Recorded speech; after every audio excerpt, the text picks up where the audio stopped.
il est l'heure pour moi de lâcher ma première grosse opinion impopulaire sur le jeu vidéo. Mon Far Cry préféré est Far Cry 5.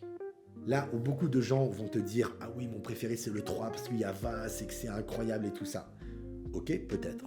Mais voilà, mon préféré c'est Far Cry 5. Et même, j'ai un populaire opinion encore plus détaillé et encore plus vénère.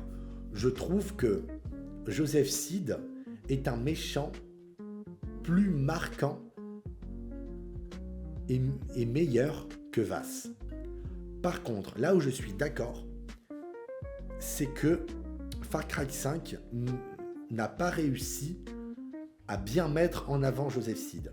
Mais je me dis que si dans Far Cry 5, ils avaient fait l'effort de mettre une plus grande présence à l'écran de Joseph Seed, il aurait été quasiment aussi marquant que Vaas.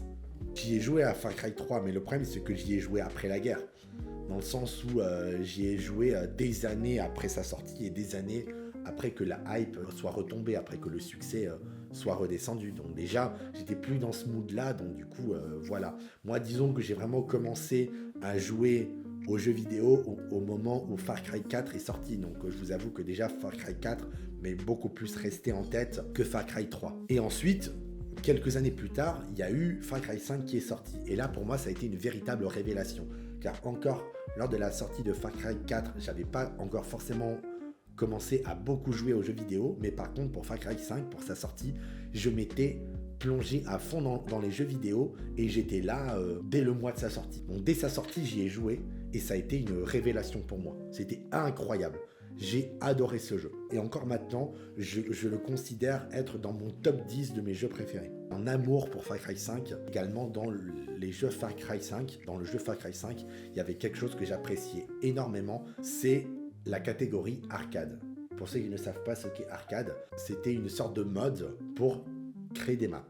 Et en fait, si tu voulais pas créer des maps, tu pouvais jouer aux cartes créées par d'autres joueurs. Et du coup, moi, je me souviens que je passais des journées et des journées à jouer à des maps créées par d'autres joueurs et c'était absolument exceptionnel.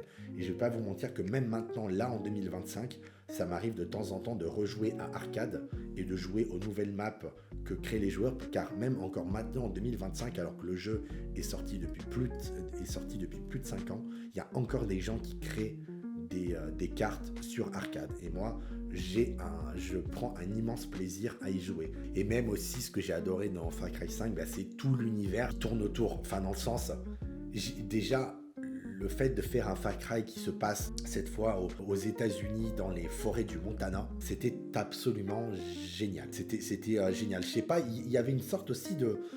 Quand j'y jouais, je sais pas, je ressentais une forme d'apaisement. Je sais pas, moi, des moments... Enfin, du moins, c'est vrai que je trouve que maintenant, en 2025, je trouve qu'en termes de graphisme, le jeu a un peu vieilli. Mais pour mon époque, je trouvais qu'il était pas si mal que ça. Voilà, moi, je me surprenais à me balader dans les forêts du Montana. Je trouvais ça joli. On entendait la nature et tout ça. Bah, de toute façon... Dans tous les Far Cry, il y a une sorte de mise en avant de la nature. C'est toujours des jeux qui se passent dans des coins reculés dominés par la nature. Donc, il y a toujours cette mise en avant de la nature sauvage. Et là, je sais pas, j'appréciais d'être dans ces forêts du Montana. En plus, moi, c'est une époque où j'étais assez fasciné par les États-Unis et par des grands parcs nationaux. Donc là, c'était une sorte de plongée dans les parcs nationaux américains. Et voilà, ces grandes forêts, ces grands paysages américains, ça m'a toujours plu. Puis je sais pas, le Montana, il y avait une sorte de beauté également aussi dans les paysages et j'appréciais beaucoup. Et aussi, putain de merde, mais la secte, je la trouvais trop stylée. Je sais pas, il y avait un style qui se dégageait dans cette secte. Le Eden's Gate avec les tatouages en forme de croix et tout ça. Je sais pas pourquoi je la trouvais trop stylée cette secte. Pourtant c'est horrible. Hein. Cette secte elle est horrible. Dans le jeu ils font des actes ignobles. ils brûlent des gens qui sont pas d'accord avec leur religion. C'est une secte fasciste, hein. On est totalement dans une secte fasciste, mais j'étais en mode, à l'époque, je la trouvais trop stylée. Il y avait un flow qui se dégageait des gens de cette secte. Je trouvais ça trop stylé. Oh là là, et là maintenant, je vois ce qui se passe et je suis en mode, oh, c'est horrible. C'est vraiment, j'aimais vraiment les pires personnes. J'étais vraiment une piètre personne. Et puis aussi, Joseph Seed, je le trouvais beaucoup trop stylé. Tu vois, genre ce gars torse nu avec sa queue de cheval, ses lunettes et la Bible dans ses mains, et puis ses tatouages et tout ça. Je sais pas, il avait un flow qui était exceptionnel. Je kiffais trop ce personnage. Puis je sais pas, il avait une manière de parler. Tu vois, il était pas, comme Paganini ou Vass. Quelqu'un d'un peu excentrique qui bouge de partout, tu vois, quelqu'un qui bouge partout, un mec un peu psychopathe. Tu vois, la différence, c'est que tu vois, Sid, il était psychopathe, mais psychopathe plus calme, tu vois. Tu vois, il était calme, il bougeait pas et tout ça, et limite, ça le rendait plus flippant. Certes, il bougeait pas trop, il était moins excentrique que les autres méchants, mais je sais pas, il dégageait une sorte d'aura qui était terrifiante, et je sais pas, c'est ce qui me plaisait. Même à chaque apparition dans le jeu, je le trouve terrifiant.